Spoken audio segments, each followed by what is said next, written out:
Hello, কেমন আছেন সবাই? আশা করি সবাই ভালো আছেন আর আমরাও ভালো আছি। প্রায় কদিন ধরেই আমরা দুজনে ঘুরতে বেরোচ্ছি। তাই হঠাৎ করে চোখে পড়ল আমাদের স্কুটিতে তেল নেই। চলুন তেলটা ভরে আসি। জানেন তো, এখানকার পেট্রোল পাম্পে আমি এক নতুন অভিজ্ঞতার সম্মুখীন হলাম। আমাদের ইন্ডিয়াতে যেমন হেল্পিং হ্যান্ড থাকে, এখানে কিন্তু নেই। এখানে নিজেদের কাজটা নিজেরাই করতে হয়।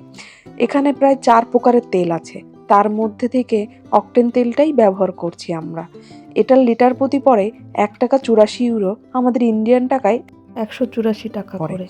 কতটা তেল আমরা ভরছি আর কত ইউরো চার্জ হচ্ছে সবই উঠছে এই স্ক্রিনে। এখানে বেশিরভাগ মানুষই কার্ড ব্যবহার করে। ৫০ পয়সার কিছু কিনতে গেলেও কার্ড ব্যবহার করে।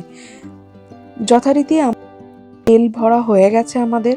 তারপর আমরা স্লিপটি সংগ্রহ করে বেরিয়ে পড়লাম। আজ তবে আসি, দেখা হবে নেক্সট একটি ভ্লগে। ভালো থাকবেন, সুস্থ থাকবেন।